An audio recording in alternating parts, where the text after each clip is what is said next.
Well, hey there, Death Dolls, and thank you for joining us here on Makeup and Murder, the YouTube channel. I guess that's what it is, right? Yeah. The YouTube channel where beauty and blood collide. I'm Nicky Elliott Nelson. And I'm Mocha Pennington. And I guess we're here doing this shit. We are. So this is our second channel.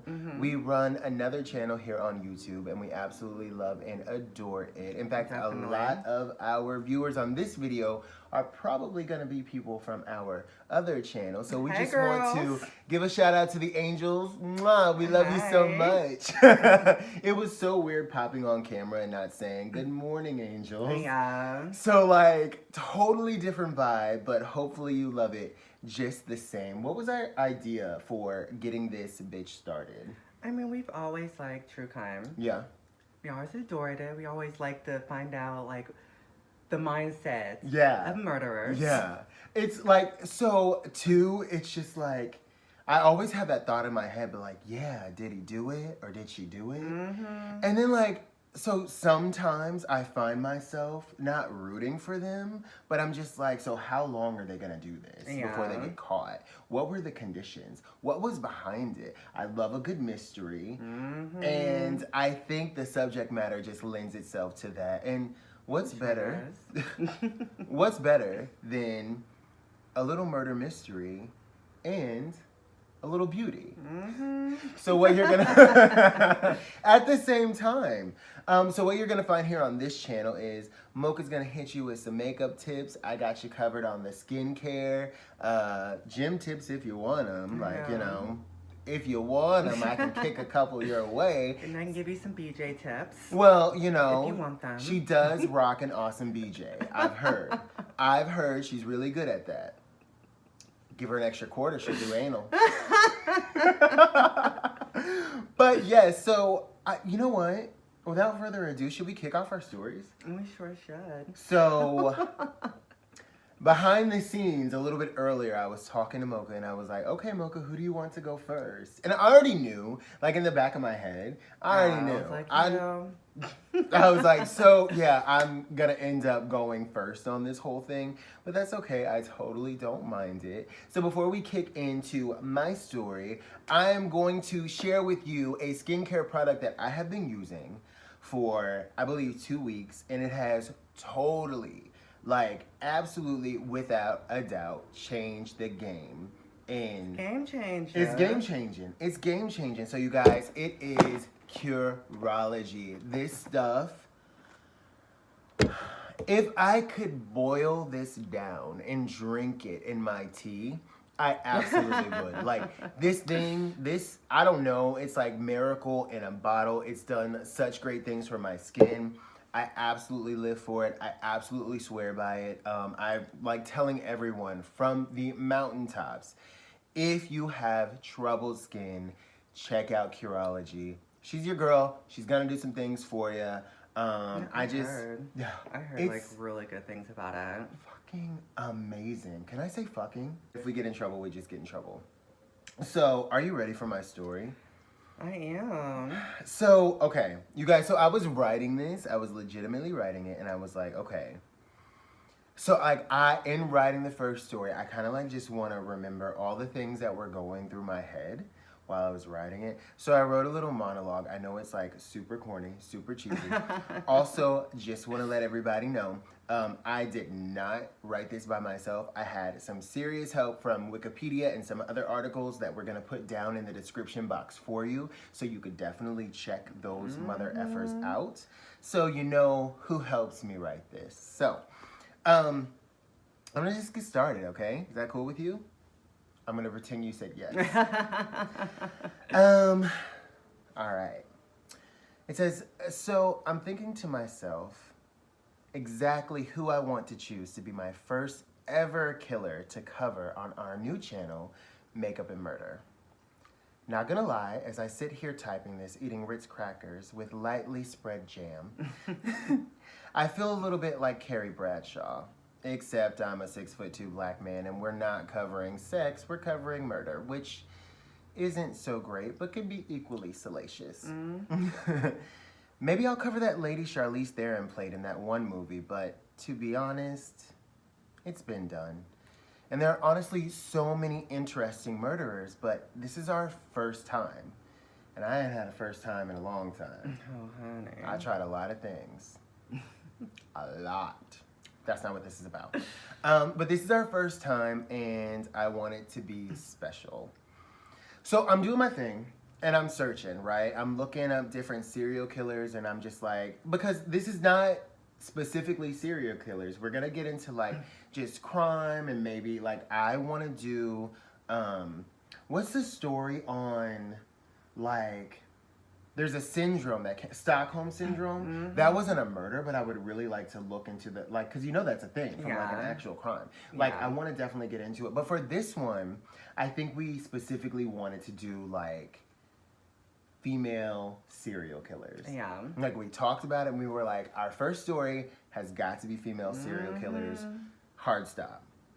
So, I'm looking, I'm doing my searches, and I'm just like, there's so many really good ones. And then I happen to stumble upon the story of a serial killer that looks just like my Nana. And if that ain't divine intervention, I don't know what the fuck is. So, let's talk about the bizarre, interesting, and anything but dull story of Dorothea Puente. Before we get into this, let's pop up a picture up real quick, just for reference. I'm gonna say that I see the potential. Now, she's not been using her Curology. Well. That is one thing I can say for sure. But I definitely see the potential here, you know. I think back in her younger days, she was a snack. Okay. She was a snack. And you're Thotting and bopping. Thotting and bopping, she actually was, and you're going to figure out why. Because Miss Dorothea, get a man, keep a man for a little bit. You're going to figure out soon. So, let's talk about it. I would suggest, and you know, I'm not the expert here, but I would definitely suggest an aggressive moisturizer. But by the point where we got to where this picture was taken, I think we were beyond what a moisturizer could do. Well, yeah, I think maybe a little foundation. Yeah, well.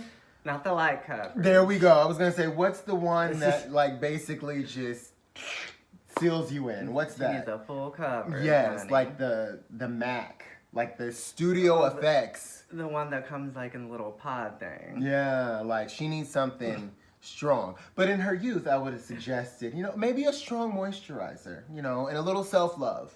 That helps. That helps. A little self-love really helps with, you know, preventing early onset aging. I've heard it. I believe it's true. Yeah, you just gotta take the stress levels down. You know, that's what what I was told. I don't know. So, let's talk about Miss Dorothea's upbringing. So, Dorothea was born January 9th, 2019. She's a Capricorn, so it all makes sense.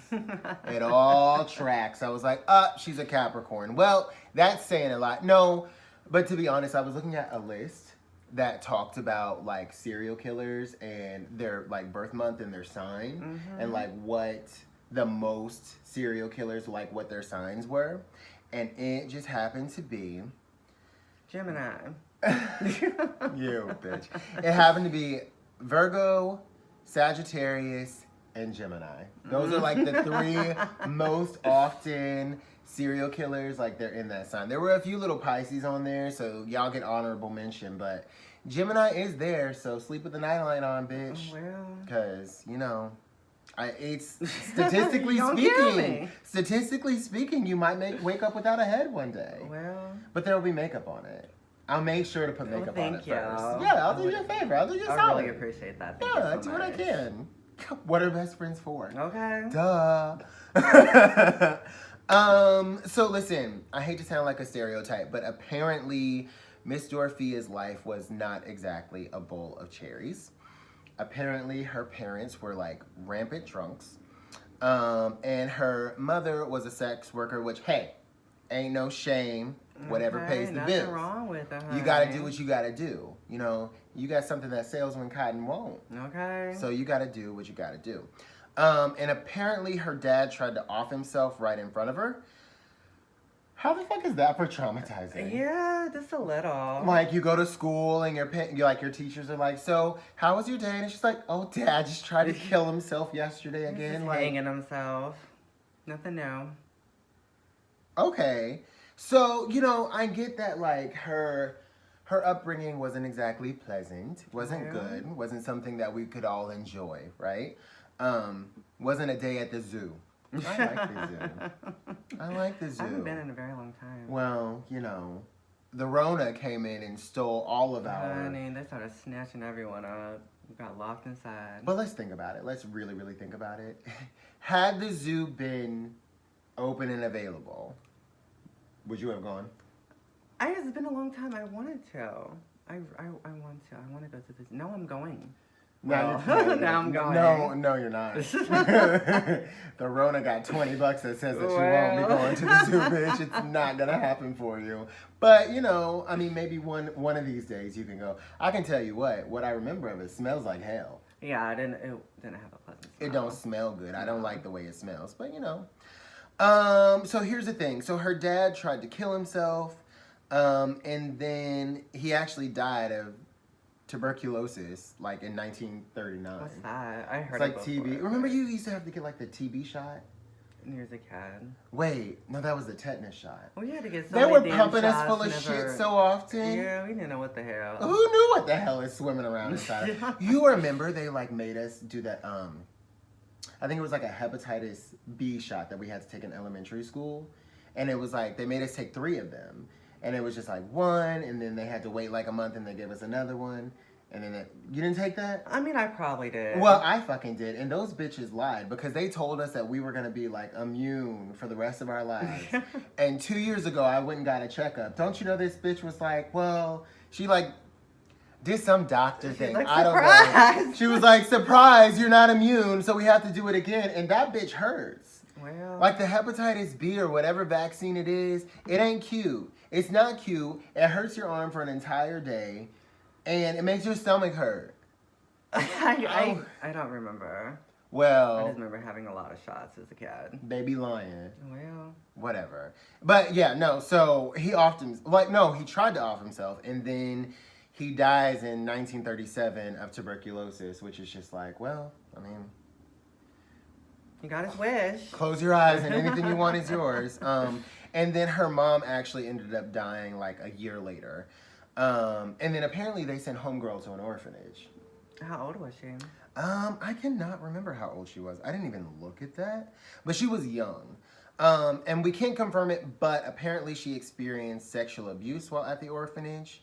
But the story kind of like tracks because there are like millions of stories of shady shit happening. Oh, yeah. You know, in group homes and orphanages and just like the system in general There's is no fucked. doubt that it happened. Yeah, and like you guys are gonna see it, like as we get into this story, you're definitely gonna see that the system is fucked in so many like levels and ways because the system failed so many people from early on. So it's just like anybody who wants to run for office or an election of any kind, like that could be like your campaign platform, like fix the broken system because it definitely is. So if you learned anything today, it's gonna be that Dorothea is one to keep on keeping on. Homegirl don't quit. Well, Homegirl don't quit. She got hitched at the age of 16, which clarifier, is that legal? Can you do that? depending on what time it was, it probably was. It was like around like the 1940s, 1950s. Yeah, I think so. So back in the day, they just didn't give a shit about It's like, anything, did go they? ahead. They're like, you know what? Do what you want to do. But you know, it tracks because they didn't give a shit about kids back in the day at all. I mean, Like they didn't care. no. They were just like, you know what?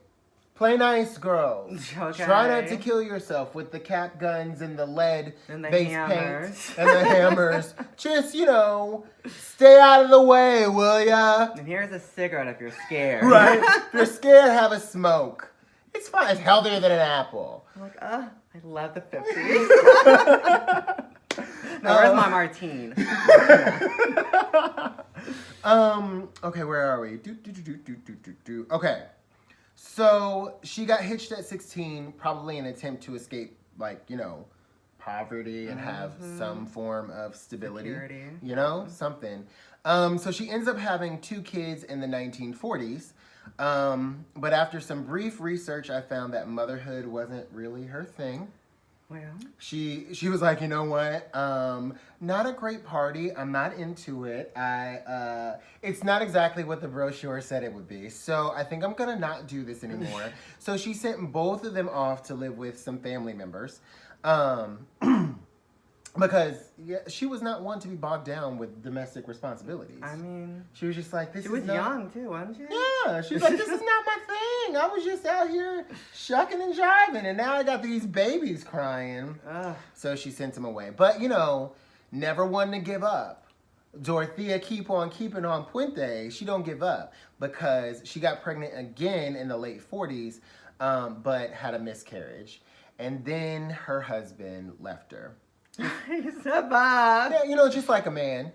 Leaving when you need him the most. Okay. So it tracks. It makes sense. You know, the going gets tough. The men, yeah, they pack up their bags and leave. they get out. They say, you know what? Later days, Toots gotta go. Bye, Love honey. you much. Bye. So he left. So let's see.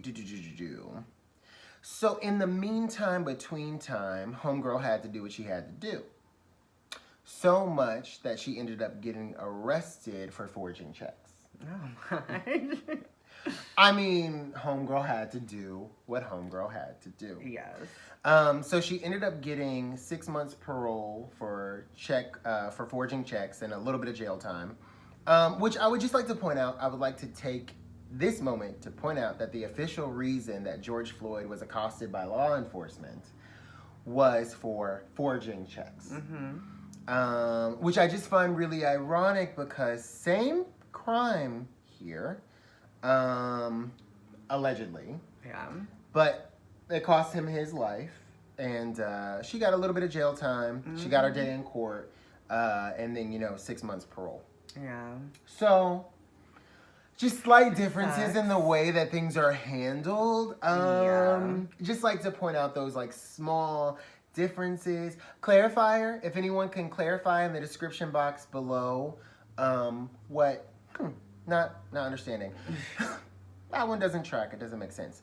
So a state psychologist ended up evaluating Dorothea a little bit before her release from prison in 1985.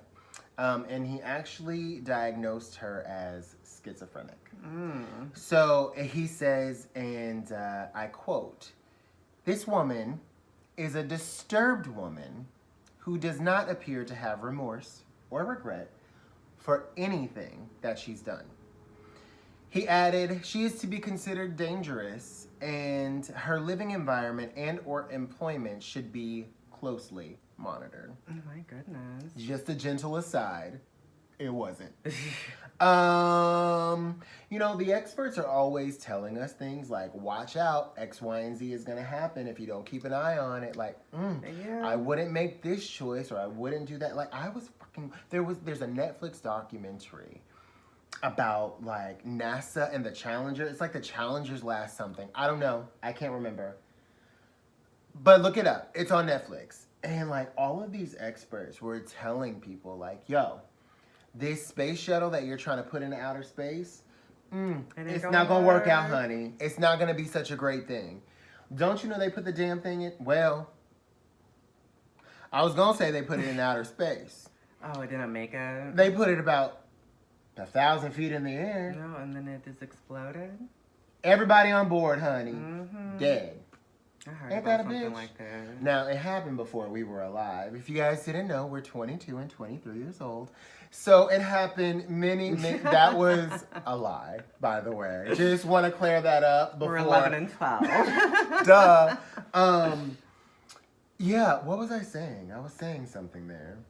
I think it was going to be poignant and thought-provoking and you genius. lost it. And then I lost Miss it. Rona just snatched it out of your head, honey. Miss Rona done got away with all my memories. That's what she did. Well, they put it in the air and everybody told them. Oh yeah, it happened a long time ago. It happened a really long time ago. We weren't alive, but, I can remember hearing things about things saying that they done put it up in the air. Well, apparently, everybody and their mother was telling them, like, hey, yo, baby bop, Don't do it. this ain't gonna work out. Like, you should definitely not do this. They did it anyway. It blew up. Cost like 8 lives. That's unfortunate. Oh, and then in the documentary, y'all, I was so pissed off because in the documentary, like, they were talking to, like, the execs that made the decision to put it in the air at the time. And one of them was, like, so unremorseful. He was just like, it was a decision I made and I'd make it again. I was like, oh, My goodness. I don't like He you. didn't give an F, did he? He didn't care. You get an F for being a human being, sir. F. You fail at humaning. It's not. So, yeah. So this psychologist or psychiatrist was just like, let me make sure which one it is. A psychologist, a state psychologist, right? Was just like, watch Lil Mama. Keep an eye on it. Didn't happen. Also, like, it's really important that we call this out. Now, listen, when I wrote this, I was of one opinion, and then later on, as I did some more research, I kind of don't know, because it was hard to find the information, but Dorothea, so, Puente is her last name, but it's unclear if she's of Latin heritage.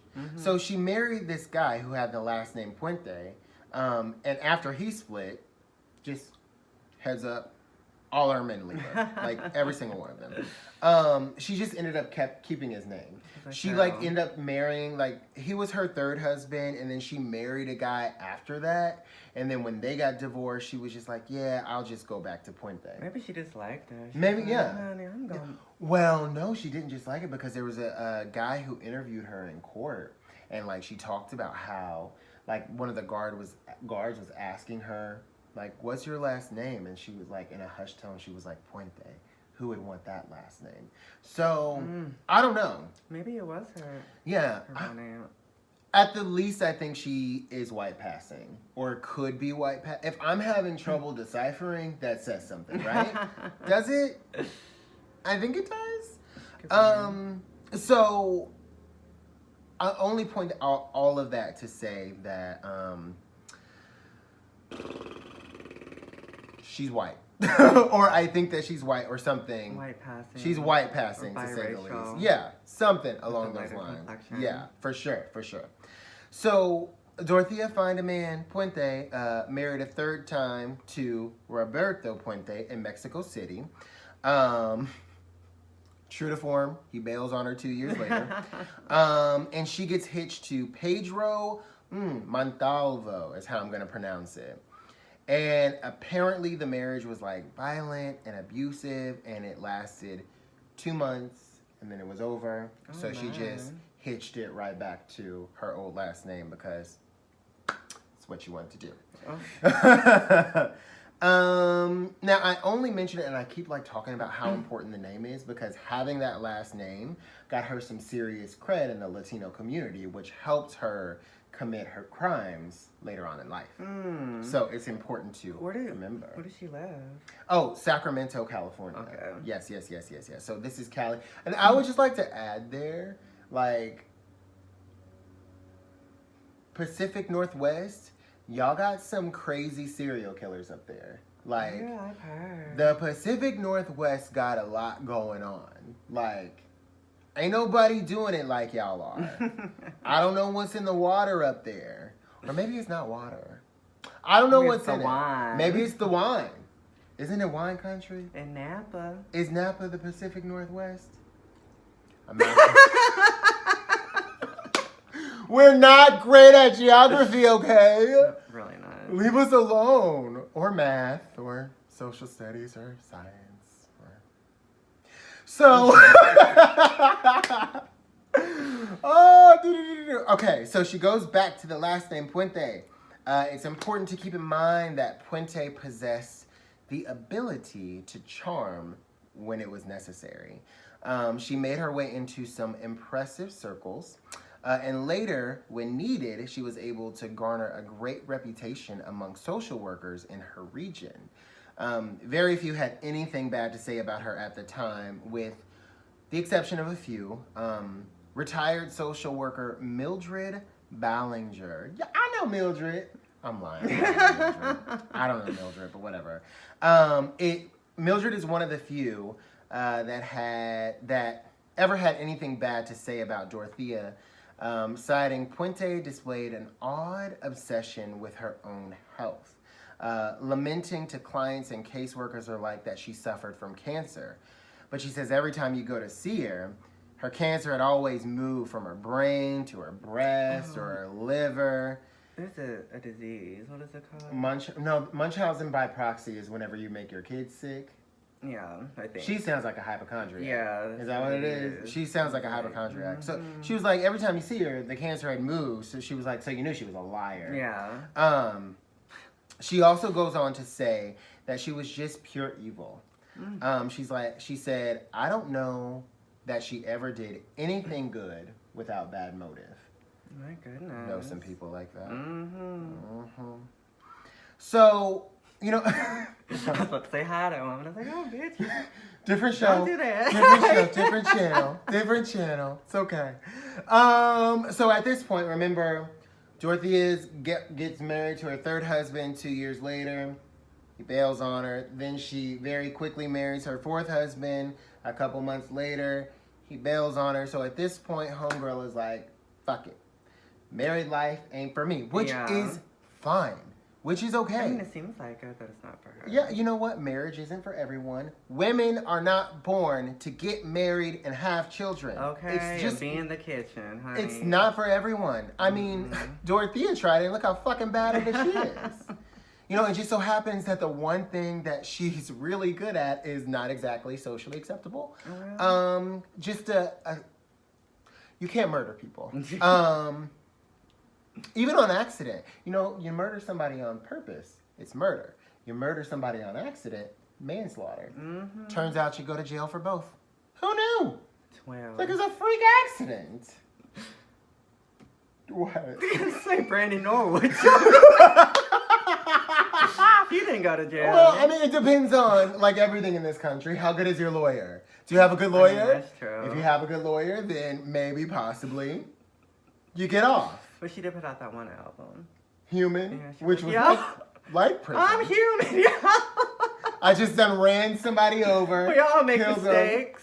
So now you're going to suffer through this album. And everyone did. Everyone did. I liked that album. I thought that was a really good album. I like the cover.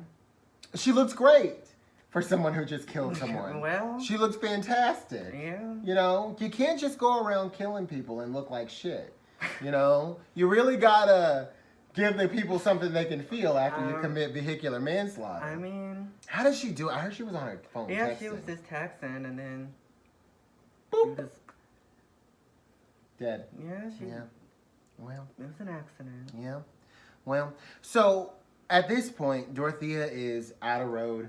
She ain't got nothing else to turn to, and she got no more men to marry. Oh. She's out of men. She's out of road. How old is she? Well, at this point, she's like pushing 60. Oh. You know, she's 50, 60. She's gotten up there in age. And if you haven't noticed by now, Lil Mama likes to make a little coin. Well. You know, she started off getting married to get out of poverty, you know. And then once she was in between men, she forged some checks, you know. Do what you gotta do, Dorothea. Well. She forged a few checks. Happens all the time. Honey, I've heard. It was an accident. It's a mistake, you know. She forged a few checks, got sent to the slammer, did a little time, got out, got parole, right? But she's an entrepreneur. She's gonna make her coin. So she takes over this 16-bedroom care home, which honestly, clarifier, I need a clarifier. Because how does a just normal everyday citizen, how do they just stumble upon a 16-bedroom care home and they say, you know what? I'll take it. Why not? I think I'll fucking take this. This is a nice pile of property bricks. back then was like $3. A quarter, you know? I think this is a nice pile of bricks you got here. I think I'll take it. I'll take it. always wanted a care home. Maybe she was saving up through all of her marriages. Yeah, but you know what? It was pre-1990s, so like nothing was regulated. You could do pretty much anything that you wanted. People didn't care about, you know, the well-being of children. You could smoke inside of hospitals and restaurants. Those days. You know, seatbelts were like a mild suggestion, like. And the fashion. TLC. Well, this was even then. They weren't even heard of. I don't even think they were born. Oh, this was said 1990s. Well, this was pre-1990. Okay. Yeah. So, yeah. So, I mean, it kind of tracks, right? Like, nothing was regulated. You could just kind of do whatever, so no big deal. Yeah. So, Dorothea's care home began to be sort of used as a last resort for caseworkers to place their clients who couldn't be placed anywhere else. So they were generally like alcoholics or people with like severe, like mentally debilitating and she was running conditions, it? and she was running Oh it. gosh. She was running this place, right? Social workers were dropping off their clients at this woman's house. What? What is happening? How is this happening? They didn't do any background checks either. Okay, no. You're gonna, girl, hold on.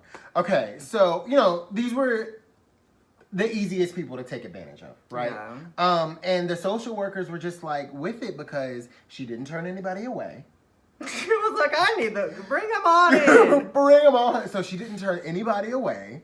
And, you know, they could take their most difficult clients to place. They could take them there. Well, So they were like, cool, sounds good. Now...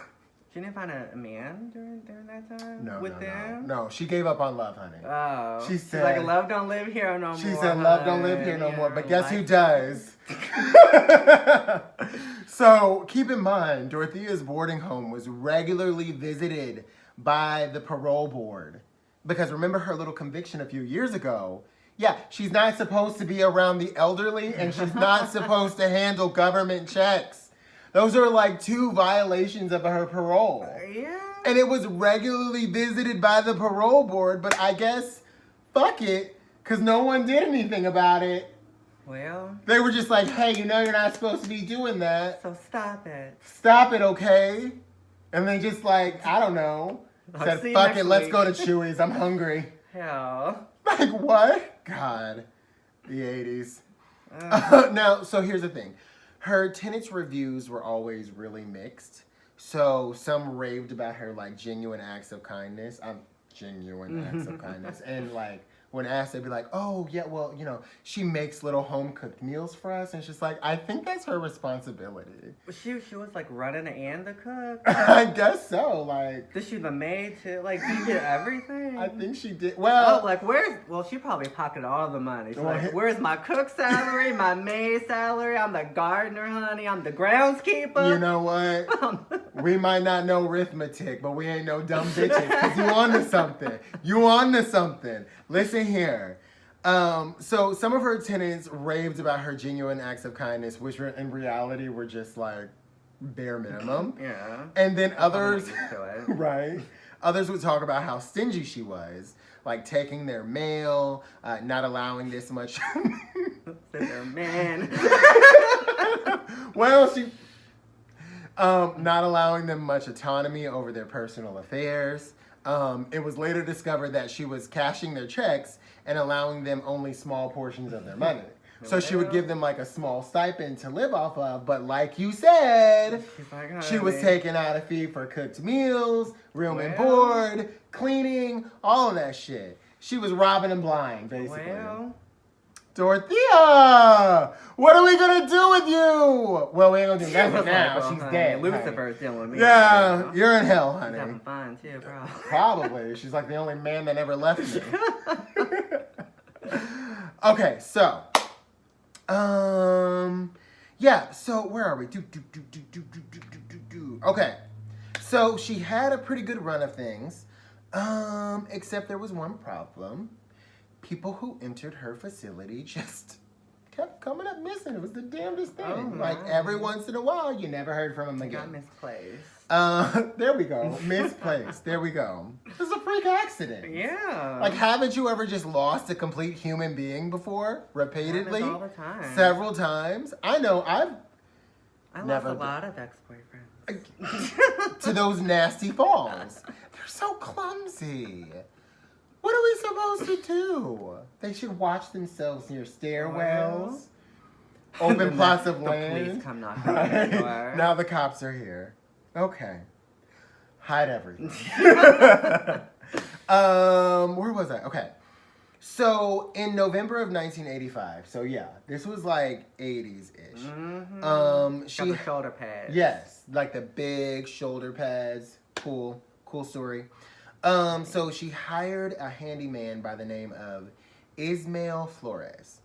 And his job was to help her install wood paneling in her home. And there's your first mistake, sister. Wood paneling.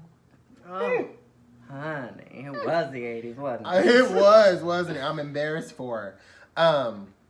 Now, apparently, she gave Ismael $800, which, you know, in the 80s, which is like $9 billion in today's pretty money. much. Yeah, like in today's money, that's like $9 billion. And then she also gave him like a truck, which that's awfully It's like, generous. here you go. $800 and a truck. Ew. So she said the truck was a gift from her ex-boyfriend. Ungrateful bitch. Your boyfriend gave you a truck? First of all, I've seen pictures, Miss Dorothea. You lucky to have a man. And then he gives you a truck and you just give it to some handyman? She's like, there you go, honey. Rude. She's resentful. She is. She's evil. So she also hired him to build a box for her. The box was 6 feet long and 3 feet wide and 2 feet deep. And when he asked her, you know, what's this box about? She told him that it was to store her books and other items. Which, I mean, I guess the whole thing was cool until she asked him to help dispose of the box in a river in Sutter County. And he did it. He was no like, questions asked. $800 in a truck? Hell yeah! Load that bitch up. Okay. Let's do it.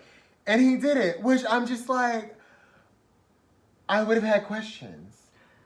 I'd have been like, listen, lady, this is great and all, but collusion, it sounds like I might be involved in a crime here, and I just need to be not implicated in any of your bullshit. Like, if you want this $800 in that truck. Load it up, bitch, come on. Let's It's do the it. 80s. It's the 80s. It's the 80s and cash talks, bullshit walks, all right? We're going to do this. So, that same year, Dorothea, you are a cold-hearted bitch. That same year, Dorothea took in her friend and business partner, Ruth Monroe.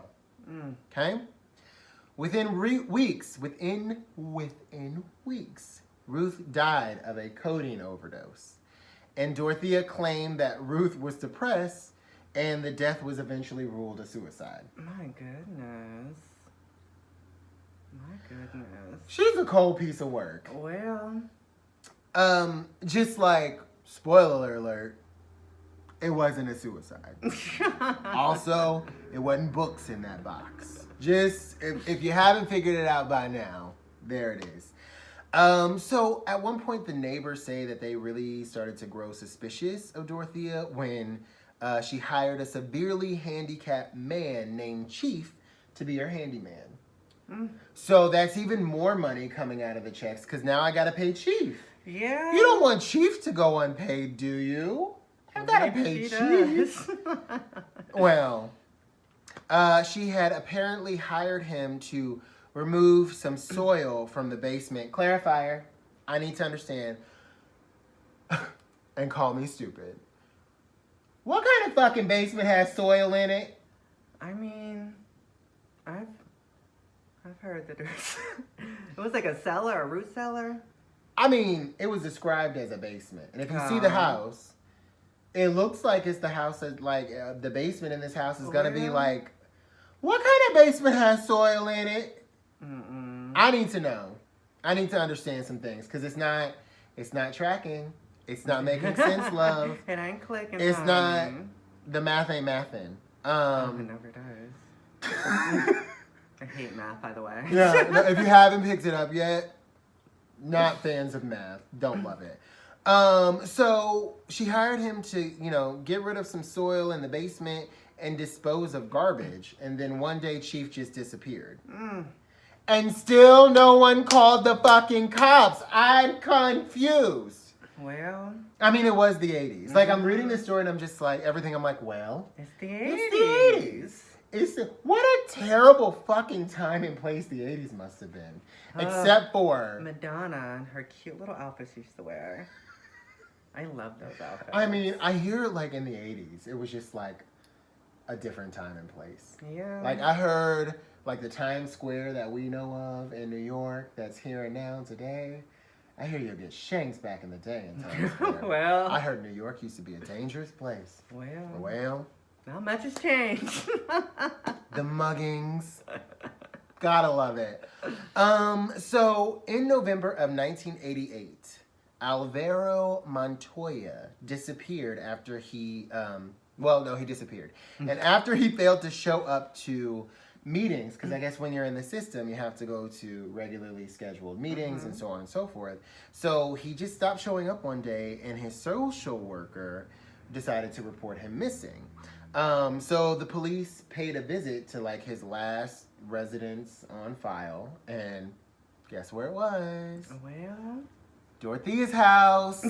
Dorothea's house, right? So they show up there, right? Now, of course, Mama plays it cool, you know, because not for nothing. she's a smooth talker. She's a smooth What do talker. you think She's they call it? calm. A smooth operator. I mean, it tracks. Well. It fits. So she lets him in. She lets him take a look around the joint. Oh, You know what go I'm saying? ahead. Now, the neighbors had already sort of tipped him off that, you know, homegirl's been toiling around in the yard a lot. Oh my I don't know what's goodness. going on. I'm a little suspicious. So, you know, but Dorothea, cool as a motherfucking cucumber, okay? She's not new to this. She's true to this. Okay? This is what Dorothea does. So they ask her, like, you know, can we have a poke around in the yard? And, you know, without even flinching, homegirl is just like, sure. She even hands them a shovel. Go ahead, y'all. Knock yourselves out. There were only there were 3 detectives. They only brought 2 shovels. They needed another one. So, you know, she was like, Go ahead. here you go. Go ahead. As it happens, her shovel was used to dig the hole that yielded a human leg bone. Oh my. Yeah, a decomposed foot inside of a dark dress shoe and what looked like pieces of tattered fabric that in fact were rotting flesh. The discovery prompted one of the detectives to summon Puente to the backyard. She gasped at the sight of the remains. What the hell? She bracketed her cheeks and she said, well, officer, I don't know what to tell you. She's probably watching from the window. You know that bitch was like, get away from that hole, you asshole. God damn it. Damn. I hate this place. So, the detective ferried Puente to police headquarters and then grilled her for a series of hours. He said she was unwavering in her account of Montoya's departure, because remember, the entire reason they're there is because homeboy disappeared. But, you know, she was like, the story was, he went to Mexico City or someplace, he came back, and when he came back, he like hitched it to Utah or Idaho, Nevada, one of those flyover states. Nevada ain't no flyover state. It's not. Nevada. Oh wait, Idaho. Well, Idaho. That's what I meant to say. Well, Idaho. Yeah. Oops. No offense. No, Any you know. people from Idaho, why? You know, listen. You need flyover states. Well, How are you gonna? What would you call a flyover state if there weren't any? You know, every place can't be Vegas. You Okay. know, every place can't be LA. or Miami. You need farms. Where do we get our food from? It's important things. Montana. I'm not even gonna attempt it because I don't fucking know. I don't know. I don't have know. ranches. Anyways, I'm sorry. Yeah. So Anyway, Montoya disappeared. She's like, I don't know where she is. So, she was really calm and she was just like, sir, I haven't killed anybody. Is that what she said? Yes, she's like, sir, I have not killed anybody. She explained, God, this bitch has some nerve. Okay. She explained that she had buried the excess trash in the back, in the holes in the backyard. And that a tenant mentioned to police, wait, where the fuck am I? She explained that she had buried excessive trash in the backyard holes that had been mentioned to police, and then covered some of them with concrete to stunt weed growth. Because, she don't want weeds in her backyard. No one does. That's relatable. That's relatable. So the detective said that he started to work her, but he also mentions that all the time she was working me right back. He said she was tough. She never blinked. She never broke a sweat the entire time. Are you getting a feel for how this woman is? A bad bitch. Yeah, she's just like bad bitch central. Both meanings. No, listen. Both meanings. She's a horrible bitch. Horrible. She's a horrible human being. Yeah. So he eventually was like, he has nothing. All the evidence is circumstantial. Yeah. Which, I'm sorry, not for nothing. That's a dead body. If someone finds a dead body in one of our backyard, you think they letting us go home? Hell no, they're gonna lock our ass in the pokey. But it's not. if you can play it like her. I guess so. But he let her go home. He lets her go home. And then the next morning, the police swarm her house and they show up and they start a massive search. Dead bodies in the backyard will tend to prompt people to want to start taking a look around at things. Sounds about right. Yeah, sounds about right. And in the middle of the search, one of the detectives says that Dorothea approached him to ask him, am I under arrest? And he was like, no, because he didn't have sufficient evidence. Yeah. He had nothing that it would take to put her under arrest. And apparently the entire thing, as she explains it, was giving her anxiety. And because she wasn't under arrest, she wanted to go to a nearby hotel and have some coffee with some friends. just to relax a little bit. This entire scene was getting very stressful for her. Yeah. You know what I'm saying? Sounds about right. And she just needed a drink so she could get out of Dodge. She could calm her nerves. Caffeine doesn't generally do that for most people. So if I'm the officer, I'm just probably caffeine's probably not what you want, but you're gonna hold her. You're gonna hold her. So, Lil Mama put on a little makeup, slipped on her best heels, grabbed her favorite coat, and she shakes the scene. In fact, the detective is even photographed holding the gate open for her as she leaves. He ends up dropping her off at the hotel to meet up with her friends. He said he watched her go inside of the building. Then he headed back to her place to start digging again. Yeah. Right? It's gotta work. 20 minutes later, he found another human body in the yard. And so the entire squad rushes back to the hotel to arrest her. But guess what? She ain't there. She not there, doofus. Yeah, I figured that. She's not at the hotel. She put out those 6-inch stilettos. I was like, oh, honey, she ain't coming back. She shakes the scene because why would she stay there? Yeah, it doesn't make sense. So, she had already hit it to some seedy hotel. Apparently, now the crazy thing is, she went to the hotel with one of her boarders. So, one of the people who stayed at her care home, they went to the hotel together, right? They apparently stayed there for a little bit. Then she books it with one of her boarders, right? She books it a little west. One of her boarders eventually goes back home. Then she was like, I can't with you, lady. I guess it was the plan. I guess they had colluded on it all along. Oh. He books it back home, and she's like, okay, cool. She books it on a bus to Los Angeles. She's like, I'm movie out. star, huh? She's going to Hollywood. Of all places, why are you going to Los Angeles? That would be the last place that I'd want to go. Go on that ranch in Montana. Exactly. You need to get out of here. You need to go to Piedmont, North Dakota. Like a quiet place where no one knows you. Sometimes you don't want to be where everybody knows your name. Like, you know what I'm saying? You just got to split. You got to get out of here. But Lil Mama goes to a seedy hotel in Los Angeles where she hardly left her room. So, I mean, with good reason. First of all, you went to Los Angeles. Now you can't leave your room. Okay. So the search continues, and on her 4th day, Lil Mama just gets really bored. She's like, I'm fucking bored. I need out of here, right? So she's watching the whole thing go down on television. Of course, there's like nonstop coverage of the entire thing, and she's like, oh, that's not a really good picture. Yeah. She's like, you know what? I need a drink. Oh my goodness. So she pushes it to the local bar to have a drink. Well. Because she wants one, right? And she meets this guy. And his name is, what is his name? She dropped by a dive bar near the motel. She introduces her name as Donna Johansson. Donna Johansson. To a retired carpenter by the name of Charles Wilges, is what we're going to say. And then the two talked through most of the afternoon. He says he was like taken aback because she was just like putting down the screwdrivers, honey. Homegirl wasn't interested in no coffee. Well, she wanted vodka, splash of orange juice. You know what I'm saying?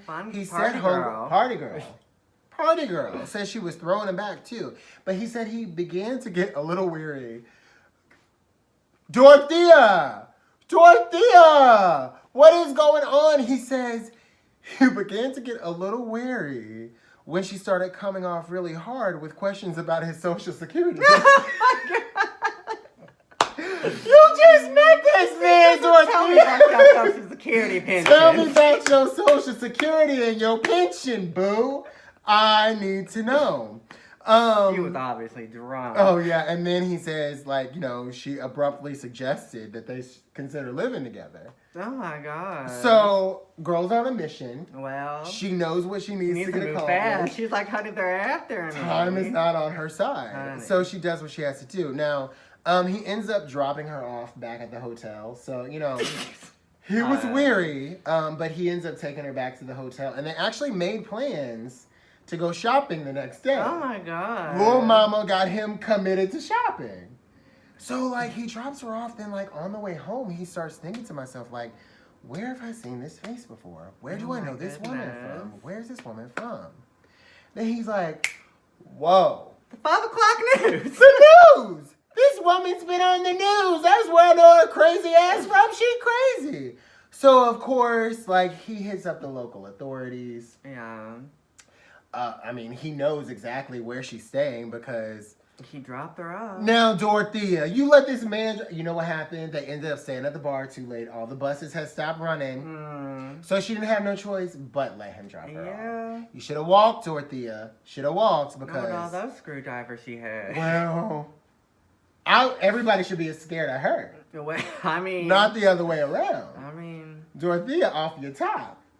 Done it before. She don't play games. She don't care. She don't fuck around, Dorothea. You know, the cops show up, arrest her. Yeah, you know, I mean... it does not take long for the jury to deliberate. She was lucky, though, because they actually moved. They said, like, the crime or the case couldn't be tried in her county because there was too much, like, media awareness. You know how in true crime stories, the media and due process, they be duking it out. They be duking it out all the time. So they moved it to a different county, which is just like, how much does that honestly help? Well, one county over. Not, I mean, they should have done it like some other place. Not that Miss Dorothea needed any help, because let's be honest. Dorothea is guilty as hell. Yeah, she made her did bed. it. Like, Dorothea is the reason why I just...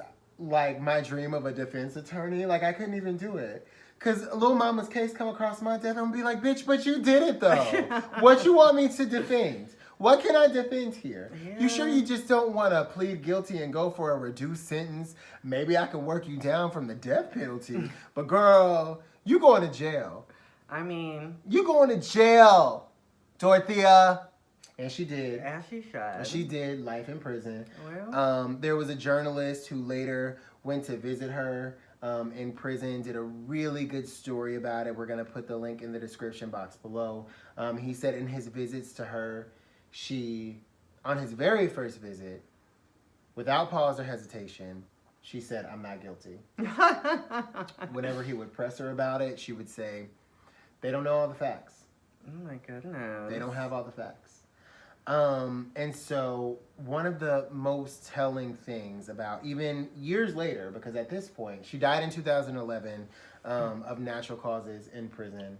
But one of the most telling sort of things about her disposition is, he said this reporter says on his last visit to her, he was like questioning her about like her guilt and like there was no possible way that she could be innocent. And she said some really telling things.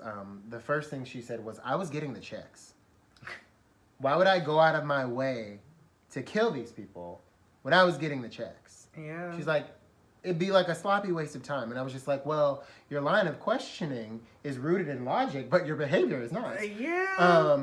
And then, you know, when told sort of how people thought of her and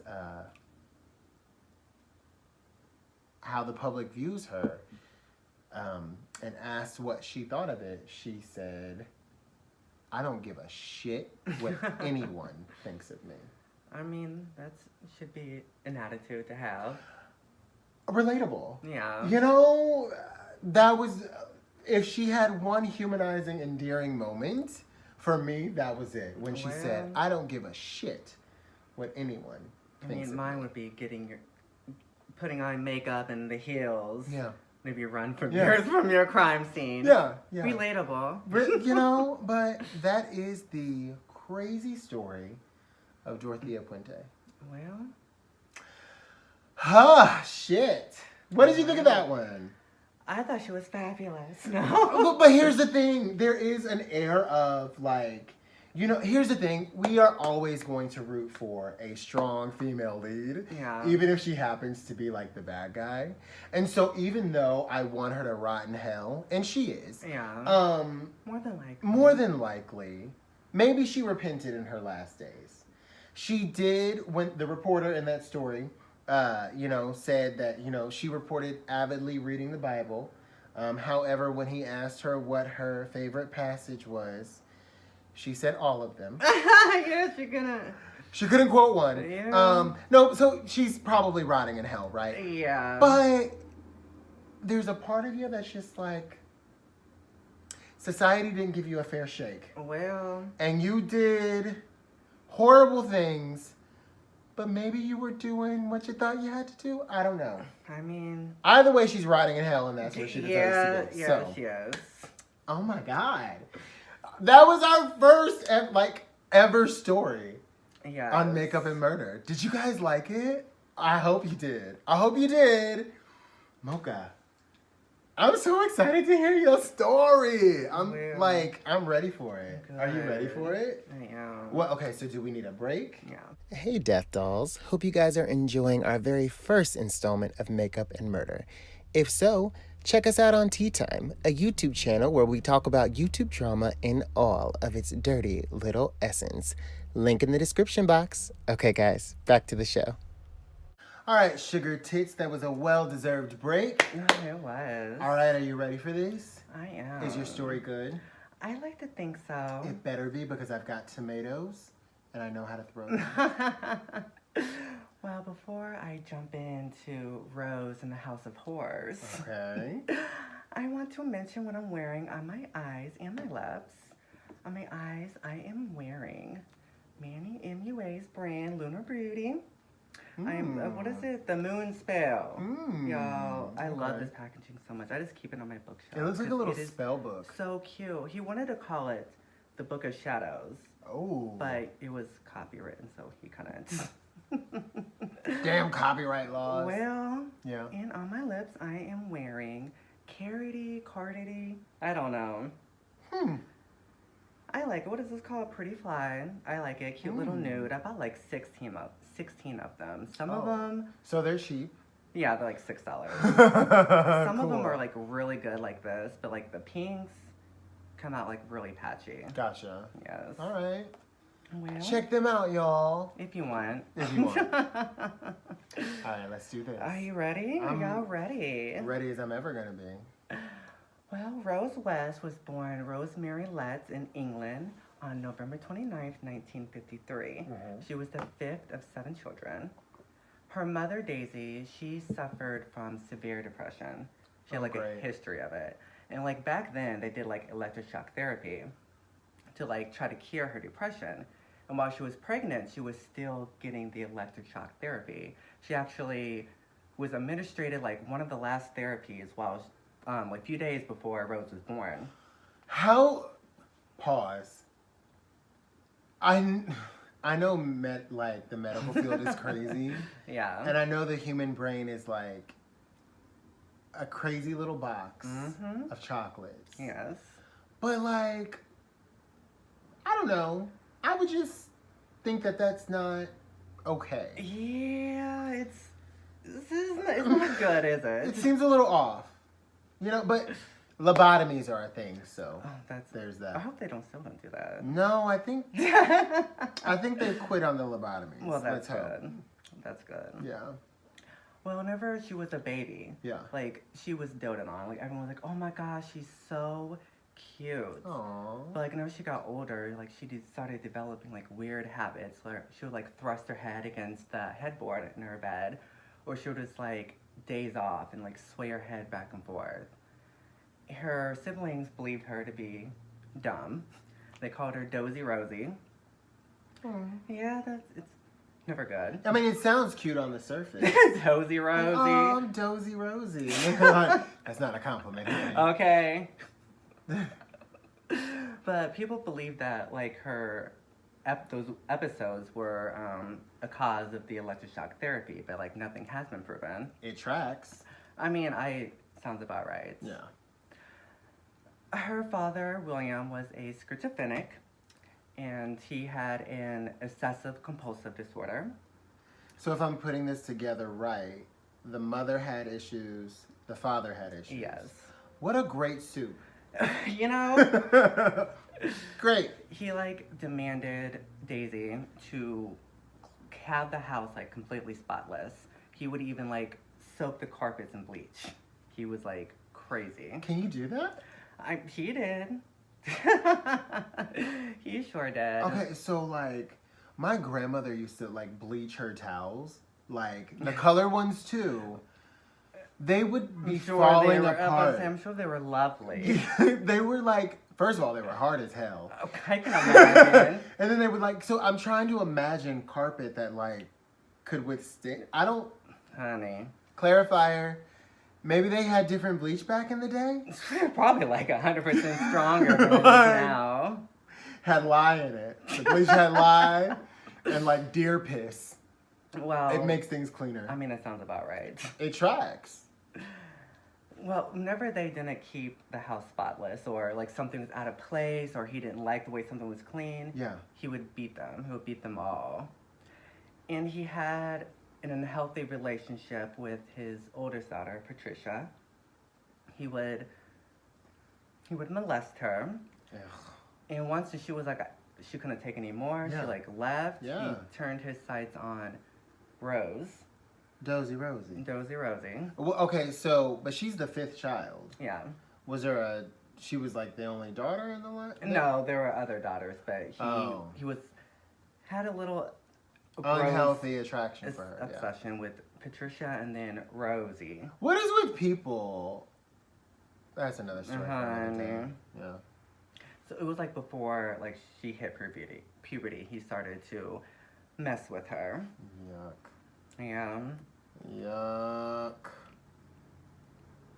But she believed like it was like natural because she like witnessed. Because she's like 4. No, I'm just kidding. But like she's young. Yeah, she saw like him doing it to Patricia. She was like, oh, you know, it's natural. Yeah. Like he once told her like, I made you so I can do what I want with you. And they Well, continue. were they, are they black? No. Because black parents. I mean, not to that extent, but you know what I'm saying. Yeah. I brought you in this world, I'll I take can you take you out. out, yeah. I believed that for a very long time. But they had like an unhealthy relationship until Yeah. his death in 1979. Okay. And after like suffering from abuse, like she did think it was, oh, this is normal. This is the way life is. So she was like 13 whenever she started to molest her younger brothers. Ew. Yeah. And her parents briefly separated. Yeah. And Daisy took Rosie and their two youngest brothers, or her two youngest brothers. They moved in with her older sister, not Patricia. I forget her name. Yeah. Started with a G though. Y'all, I'm sorry. Yeah. So she took her and they started working with him, or she started living with her and her sister's husband. Okay. And then Rose, she was, I think, 13 or 14 at the time. Yeah. And she's tried to get her sister's husband to sleep with her. And he was Wait like, a oh, minute. So these honey. people took you in. No, little mama, you gotta Yeah. go. I done took you here in out of the kindness of my heart. You trying to sleep with my man? Oh, see, Bye, girl. So, because you family, I'm gonna let you figure it out by the end of the week. I mean, she gave her a little pass. Oh, did she? She was like, girl. Kinder bitch than I. You gotta go. But Daisy she was like, honey, I can't do this Yeah. by myself. So Yeah. she took the kids and she moved back in with William. And in 1969, Rose was 15. She started working at a bakery. Oh, good work ethic. Okay. And that's whenever she met 27-year-old Fred West. So she's how old at this time? 15. And he's 27. Yeah. Whenever she first met him, she was like, oh, honey, you are a bum. Like, he was unkept, his clothes are all dirty. She was like, oh, a scrub is a honey. guy who thinks he's fly. Pretty much. But he had a charm to her. Yeah. He kept asking her out, but she was like, no, no, no. But I mean, first off, you're almost 30. yeah. And I'm 15. No. No, no, that wasn't the reason. But she was like, well, okay, I'll go on a date with you. He grew on her. And so, like, in the weeks after their first date, they, started to date. Yeah. And then she quit her job at the bakery, and she started to work for him. She was his nanny for his two youngest daughters, because he was married previously. So he was a single dad. Yeah. Okay. So she started being a nanny for them, while also doing a little something for some extra change with guys who would bring home a little generous fee. She would offer herself to them. Wait a minute. So homie would bring home like his friends And people he worked with. and people he worked with, and she would just sleep with them. Yeah, she was like, oh, well, whatever. I mean, for a fee. Not for free. No, honey. All right. You principles. Yes. It's the principle of the matter. She said, "Gonna make my coin here." Exactly. Okay. All right. So, like, months into the relationship, she was like, okay, you're gonna meet my parents.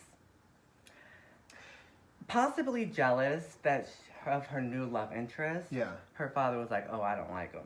I don't like him one bit. Or he didn't like the fact that he was like 15 years older. I mean, I don't think that he But, really like, cared about that too much. you got the moral compass of a man that, molests his own daughter. Yeah. He probably isn't thinking much about. The age difference. Yeah, okay. And Daisy, she was like, oh, honey, he's a pathological liar. She was listening to him tell stories, and she's like, oh, honey, I don't believe you. I don't like him.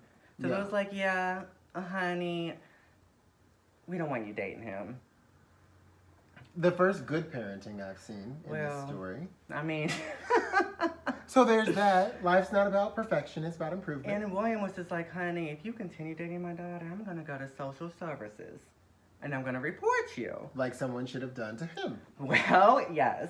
I know. I thought it was so ironic. You were like, the irony. Yeah. The ire. And Rose was like, well, honey, I'm going to keep on dating him. This is my man. So Kids these days. he reported her. Yeah. And then Rose was taken out of the house. She was sent to live in a group home. Okay. But she was like, be able to go home on the weekends. She went to go see Fred on the damn weekends, honey. Because that's her man. She went to go see him on the damn weekends. So she was like 16, and she was like brought back. They let her come back home. Yeah. And she was 16. Yeah. And she was like, well, Started seeing Fred again. Started seeing Fred again. And then his father was like, or her father was like, okay, honey. Like, honestly, he went back to the social services and Again. reported them again. So she was brought back to another foster care. And then they found out she was pregnant. Oh. And her parents was like, well, if you abort the child, then you can come back. You can come back and live with us. She was like, okay, I'll do it. But she didn't. You know? She went to go live with Fred. And then he was like, okay, honey, you can never come back, her father said. Never come back. And he was a man of his word. All right. A man of his damn word.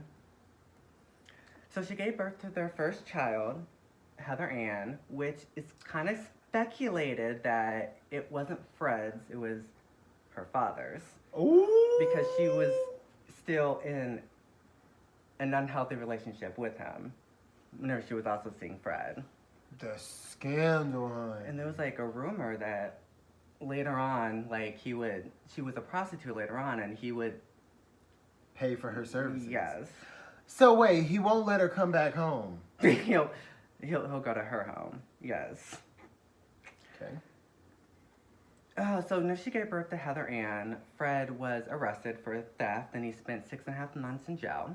So this is something completely unrelated. Yeah. He was like because he got to support Heather Ann. Yes. So he out there, trying to get his baby the milk duds she deserves. Exactly. Okay. She was like 2 months old whenever he had to go to jail. Yeah. And she was left with his children and hers. She's probably like, with no money. Yeah. She was stressed. She's destitute at this point. So, like, whenever she first met the two little girls, like, she got along with them really well. Everyone was like, oh, she has more in common with the children than she does people her own age. Well, I mean... And then whenever he was in jail, she started to punish them sadistically, like, brutally. She started punishing them. And Charmaine, his oldest, she had like a smart mouth, and she was like, oh honey, not today, not tomorrow. Right. And Rose would get like enraged whenever she would like punish her. Yeah. And Charmaine didn't show any signs of she wouldn't cry, she wouldn't act a fool. I learned early. You've got to temper. Listen, kids, if there are any kids out there watching, if there are, why? Okay. Who's letting you? Didn't you see the thing at the beginning? This is rated R. This is not. This is not exactly Barney and Friends. I'm gonna talk to your parents. Well, I learned early. Like, you don't cry before they start hitting you, and you don't cry. You wait too late. You've gone through. You got to find a sweet spot. Just when they get that look in their eye, you're just like, now. 60 seconds of crying, they're done. Charmaine, she was stoic. She was like, no. That's how you keep getting your ass beat. And one of her friends, Tracy, she came over unannounced. Yeah. And she saw Charmaine like standing on a chair. She was gagged. Her arms were tied behind her back by a belt. She was completely nude. And Rose was just standing next to her with a wooden spoon. She was like, ugh. And she said that her facial expression, Charmaine's, was calm and unbothered, unconcerned. So that pissed her off. Yeah. She was furious. Yeah. So Rose would write letters to Fred while he was in jail. Yeah. And she would visit him. And she would always take the kids along with her, all three of them. Yeah. On the 15th of June, a few days before he was let go. Yeah. Charmaine wasn't there. It was like, where's Charmaine? And Tracy, which was Charmaine's friend, like her mother came down, was like, girl, where's Charmaine at? And then Rose was just like, what is the exact quote? I have an exact quote from her. She's probably like, oh girl, that badass little girl, she done ran away. Ran away. She off playing games. Okay, I'm sorry. She was like, her mother lives in Scotland. She like would every now and again she'll call to check up on the kids. But she lived in Scotland. And she was like, her mother came and brought her to Scotland and bloody good riddance. It was later discovered that Rose had murdered Charmaine. What a bitch. Yeah. What a bitch. She I murdered don't. her. You know what? I don't like Rose. Well, honey, I don't like Rose. a lot of people don't like Rose. Dozy, Rosie, bitch. Asshole. But she told like neighbors and people who asked. She was like, "Oh, she's in Scotland." Yeah. With her mom. Yeah. Even like the school, and the school didn't ask questions. They didn't even ask for her like records. Like, why isn't the school in Scotland asking for her school records? Right. Just no one cared. Were they sophisticated enough back then to like call and ask for records? Yeah. Really? Yeah. Were they gonna fucking telegraph? It was like, well, honey.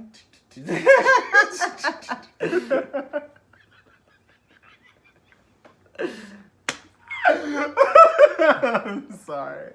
Well, whenever Fred was let go from jail, prison, on June 24th, one of the first things that Rose said was, "Hey, I killed Charmaine. I killed her, and I want you to help me get rid of the body."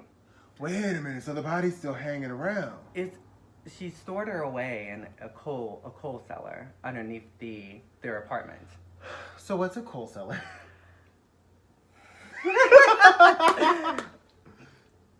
Y'all put in the comments what a coal cellar is. We don't know what a coal cellar is. I think they do, I think they just store coal there. Why do you need coal? Well, they weren't exactly rich. Okay, so for warmth. Yeah, okay, I'm cool. assuming. Cool, got it. Makes sense. Makes sense. And so Fred was like, okay. So he gathered her up. Wait a minute, no questions asked. Cool, let's just do this shit. He gathered her up, dug a hole right next to their back door, and buried her. And that little joint effort, it really bonded them. It bonded them. Because Fred wasn't no stranger to murder, honey, or any twisted, sadistic activities.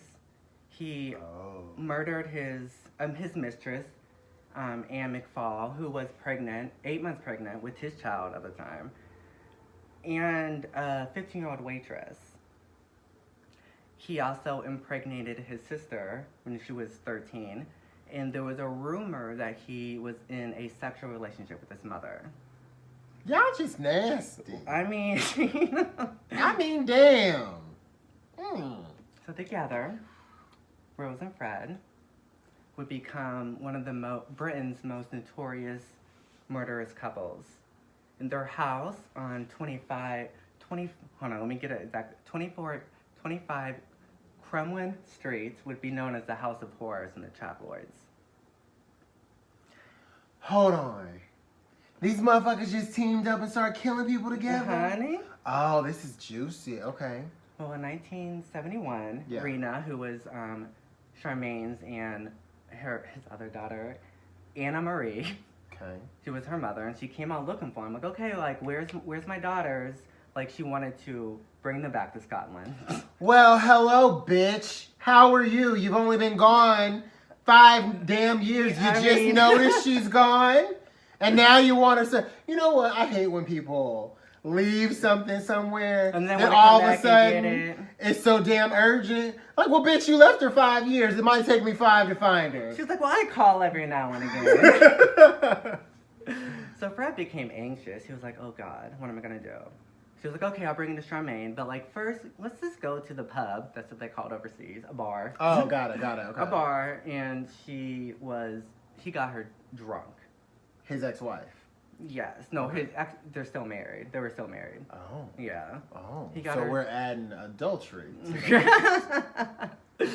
He got her drunk, and then they were securely in her car. He strangled her, and then he brought her back to his apartment that he shared with Rose and their children, and he chopped her up in pieces, put her in a bag, and then he drove to the field where he buried Anne McFall, and he buried her there. Yeah, and people didn't ask about her whereabouts. She was like asking, like, where's my daughter? She went to his family and everything, and then she just disappeared. And no one even no asked. one Like, asked by the any way, questions. you know, old girl was over here the other day looking for the kid. Yeah. Where'd she go? Oh, back to Scotland. with Exactly. Charmaine. Like, y'all know that flighty bitch. Here today, Yeah. gone tomorrow. She done tipped it back to, and she took that Charmaine with her. She took Charmaine. She did, honey. They're gone.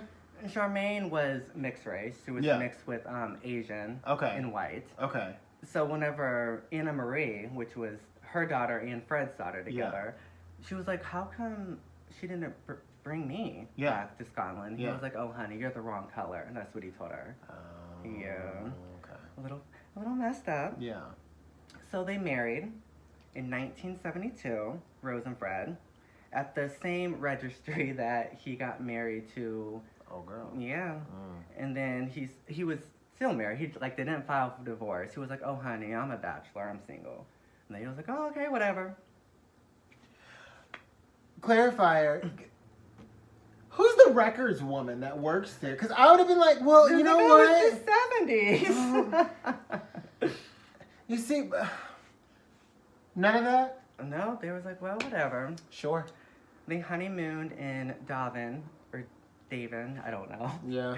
It's Rose's hometown. And people who recognize Rose, Yeah. they saw her and Fred with a blonde, known bisexual woman. Yeah. On their honeymoon. Yeah. And then she disappeared. And her whereabouts today, like, still unknown. No one knows where she is. Great. So after they got married, Rose became pregnant with their second child, and then the family moved to a 3-story house, which would be known as a House of Horrors. Yeah. And they converted like the upper levels of the house as like studio apartments, and they rented them because out. they need some rhythm. Yeah, honey. Yeah, shit. Am I gonna use the whole house? Okay, honey. Okay. I mean, shit. Need some income. Shit. Shit. Killing people. And don't come with no money. Rose worked as a prostitute. She had clients coming in and out of the house. Hey. Make your money. And Fred would watch. There was a peephole in Rose's room, what they called Rose's place, where she would do all of her activities. He would watch or film it. And she would sleep with like women too. She was bisexual, and he would join in. And the sex with that was like very like graphic. Like she would take dildos and like insert them inside of her lovers, and like they would get bigger in size. And then if the woman didn't like it, she was like, oh, you ain't woman enough to handle this. It was bondage, gagging, very dark stuff going on in there. So shortly after she gave birth to Mae West, their second child, they hired Linda Goth to be their, like a casual nanny. Like she'll come in every now and again and like take care of their kids and then like do housework stuff. You would think that'd be like a little risky. Like I'm not trying to hire, I want no one in here. The tenants upstairs are kind of a risk. Well, she was dating one of the tenants upstairs. Okay. Yeah. Also very risky. I mean, because I need this place to be pretty empty. Where are the kids at this point? They're living there. Oh. Yeah, they're all living there. Oh, it's a family event. Yay. And so, Fred converted the cellar into a torture chamber. All inside of the same house that the nanny comes to and the tenants are upstairs. Yes. They just don't give a shit, do they? And they brought their daughter, Anna Marie, down in the torture chamber where they would do gruesome sexual acts to her, torturing her. And then she was led to believe that it was like perfectly normal. Like they told her, like, this is what parents do to their children. I would have just talked to the other kids at school, like, hey. Oh, they made sure, like, the children don't speak. Like, they would brutally beat them. If they spoke? If they said anything, like, anything that happened outside of the house, they would... So what goes on in this house stays in this house? Yeah. Okay, well, I don't know how that would work. I got a mouth. I mean... I'm going to have to start asking some questions. Y'all parents be taking y'all downstairs and doing weird stuff? Well, more on that later, honey. Oh, shit. Okay. Whenever Anna Marie was 12, they was like, okay, we need some more income. So they started prostituting her out. Yeah. And then Rose would watch to make sure she didn't say anything to her clients. Like, she was supposed to say that she's 16 years old. Yeah. She was really 12. And she would watch, and she said anything. I mean, she obviously done it that I know of. Yeah. She would suffer the consequences. They were very decent people. Assholes is what is what I'm getting out of this. They suck. They really suck. So in October of 1972, yeah. Rose and Fred crossed paths with 17-year-old hitchhiker Caroline Owens. Okay. After, like, they brought her to her, she was coming back from her boyfriend's house, and they started talking to her, and they found out that she didn't have, like, a very happy home life. Okay. I was like, oh. She was like, well, how about you can just be our full-time nanny? You know, we can get you a room. You can stay with us. She was like, okay. Cheap rent. I got a job. Okay, I'll do it. And Rose was very attracted to her. Mm. Like, Rose started making passes to her, and then Caroline was like, oh, honey, no, I can't. And Caroline's like, girl. She was, like, there for, like, a month, and then she was like, I'm sorry, y'all, I gotta go. Yeah. But Rose wanted her. She was like, nah, honey, I want her. So her and Fred devised a plan. They're gonna kidnap her. They knew, like, her hitchhiking route, so they made sure to, like, be there. And she was hitchhiking, they apologized. She was like, honey, I'm sorry about the way I was acting. Yeah. She was like, okay, I'll forgive you. That's when you have to be like, you know what? Apology accepted, but also, fuck off. You know what I'm saying? Like, you know what? Yeah. I accept your apology. Listen, things happen. I understand. Also, go to hell. Okay. So they offered her, like, a ride. Like, okay, wherever you're going, we'll just take you. She's like, okay. So, like, Rose got in the backseat with her. I was like, oh, we're going to have girl talk. So she started, like, fondling her and stuff. And she was like, girl. I thought we just had this conversation. I don't. No, girl, leave me alone. She's like, I'm strictly dickly, baby. She was like, let me out. Let me out of the car. Yeah. And then Fred punched her until she was unconscious. And when she woke up, she was bound and gagged in their house, the House of Horrors. Yeah. And they spent the entire day assaulting her. Insulting her the entire day. And then the next day, there was like, you want to be our nanny? No, bitch, I want you to die. I hate you. No, she was like, she saw that as an opportunity. Well, yeah. I'm like, dead. Okay. Pretty much, me, I'm dead at this point. She's like, okay. You want to be the nanny? I'm dead because I'm like, no, I want you to choke. She was like, oh, yeah, I'll be a nanny. Absolutely. She started vacuuming, and they left, honey. As soon as they left, like, she escaped. Yeah. She went home. Yeah.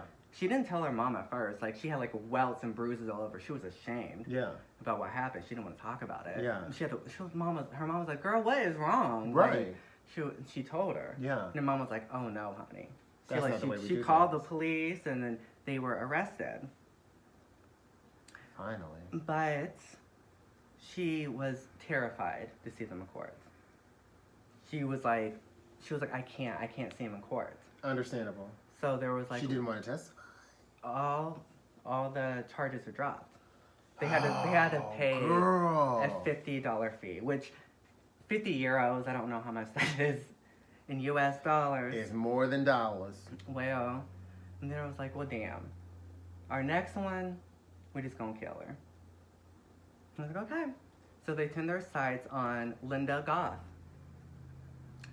There was a girl, you want to be our full-time nanny? I know you just come in there every now and again, but, like, you can be, like, our full-time nanny. So this is homegirl that's, like, the part-time nanny? Yeah. Okay. She was like, okay, I'll do it. So she, like, Linda wrote her mom a note, or her parents a note. I'm like, girl, I got this nanny job. Yeah. I'm about to be living there. Yeah. So, I see you, honey. Yeah. But they never saw her again. Alive, that is. Yeah. They brought her into the torture chamber. Right. The coal basement. Their torture chamber. And they perform gruesome acts on her, and then they don't know if she had died like they killed her, Yeah. or if she died due to like the violence. Oh. But like when she died, they chopped her up and buried her, and Fred kept, I think, one of her bones. He kept as like a souvenir. Honey. And then her mother, Linda's mother, came looking for her. It's like, where's my daughter? And they was like, oh, she ran off. But The hell she did. her mother like recognized, like, Rose, you wearing my daughter's her slippers, and aren't those her clothes on the line? Honey. From 1973 to 1987, Rose and Fred tortured and sexually abused and murdered 9 known women, ranging from ages 15 to 21. Their victims included 18-year-old Shirley Robertson. Yeah. She rented a room from them in their house. Yeah. And she started to engage in sexual activity with them. Yeah. And then she became pregnant by Fred. And that put like Rose like a lot of tension in Fred's and Rose's relationship, because she got pregnant, and then Rose found out she was pregnant at the same time. Oh. So she was jealous as all hell. Yeah. So she was 8 months pregnant when Rose strangled her, dismembered her, and she cut her fetus from her because her and Fred were going to sell it to a couple who didn't have any kids. I don't think that's how that works. Yeah, the child didn't make it. Well, I mean, duh. Yeah. Yeah, the child didn't make it. Of course not. That's just like a duh thing. Yeah. And their last known victim was their daughter, Heather Ann. She was 16. She was murdered in June of 87. She spent her entire life, like, getting beaten. And what was her name? Anna Marie. Yeah. She had left. Like, she, like, ran away. Yeah. So they started to sexually abuse Heather. Yeah. And Heather, she started to share, like, small details about, like, what was happening in the house. Yeah. Yes, to her friends. Yeah. And then, like, they found out about that, and they weren't having it, so they murdered her. And they buried her this is, like, so effed up. Yeah. Like, they dug a hole. Yeah. Fred did, and he had his son Steven help him, but Steven didn't know, like, what it was for. Yeah. He was like, I think he wanted to build a pool or something. Yeah. And then, like, Jeez, Dad, this is an awfully small pool. Yeah. Whenever he, like, buried the hole, he was like, what happened to the pool? Yeah. He was like, I changed my mind. I want to put a patio. Yeah. So they put the patio down over her remains.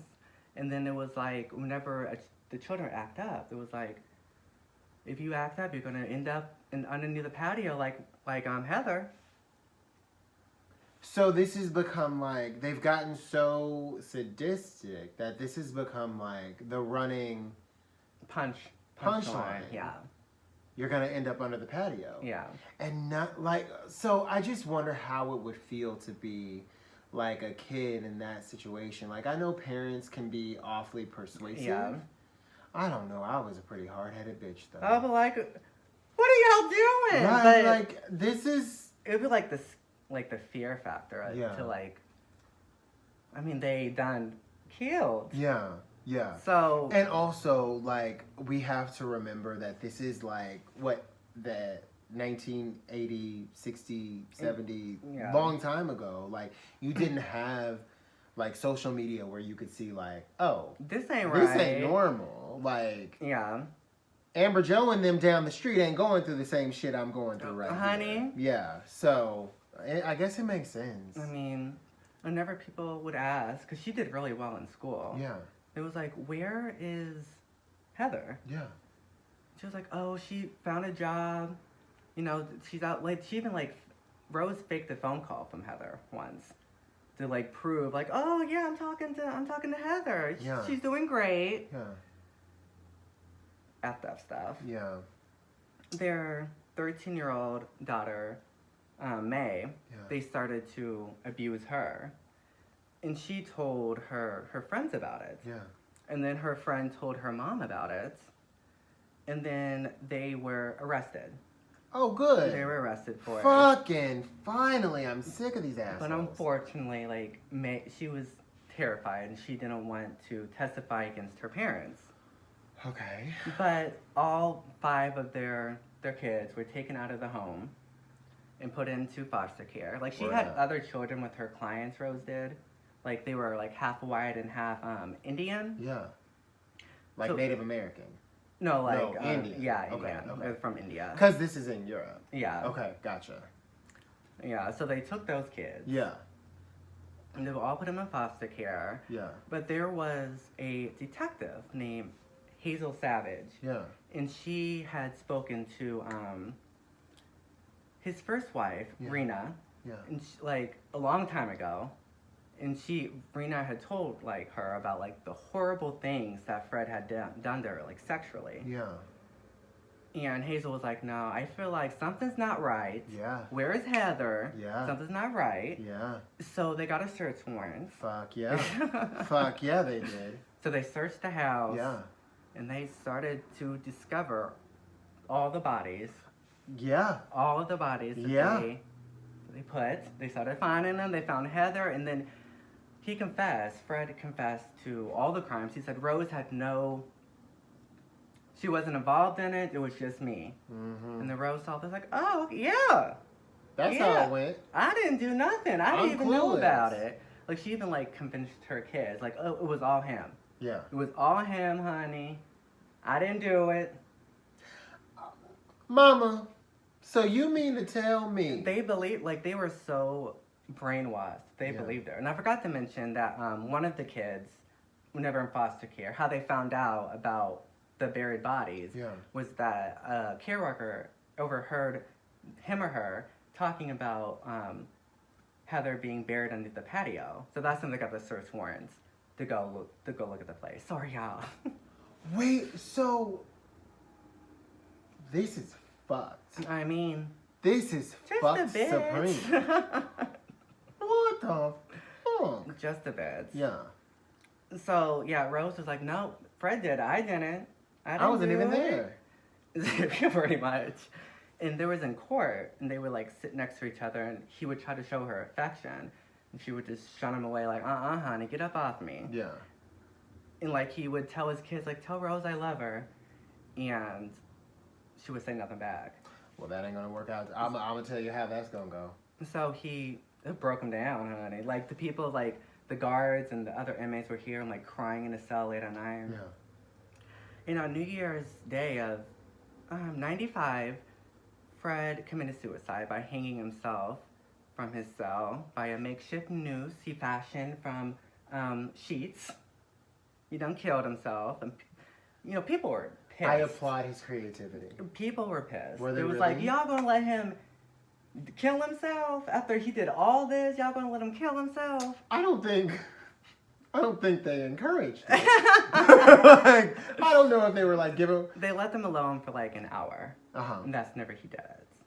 That's never he killed himself. Wait, so alone, like as in unguarded, was he like watched He was- 24 hours a day? I believe so. And then he Oh, was like, okay. he went to have dinner or lunch. Yeah. And they like left him alone for an hour to eat. And Yeah. then they came back and he done killed himself. Well, Well, honey. I mean, And he's dead. here's suicide notes. Yeah.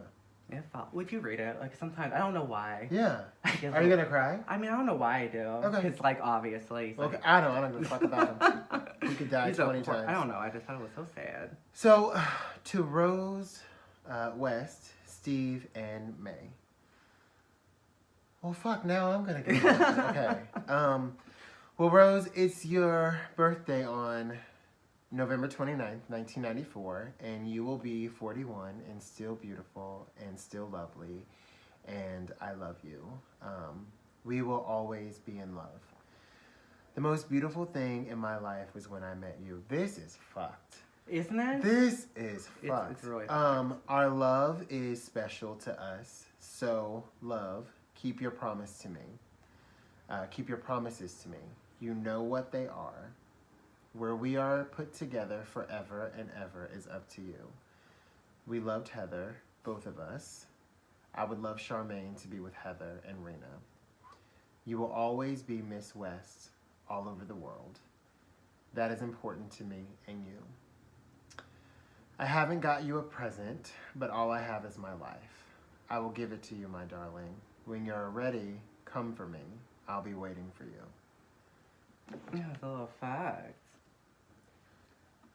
I don't know what it is, but it's just like, it's so weird how you can see the humanity in it and then just be like, but you're a dick. But you are a You murderer. are a terrible, horrible piece of shit. So like, why do I This is care? like the one part that just always gets me. It was like, I had nothing against you, so here's my life. It's like, fuck. Fucked up, but at the same time, it's just like, why am I like doing this right now? Yeah. I don't get it. I don't get it. But Rose was unmoved by the news of his death. Because Rose is a bitch.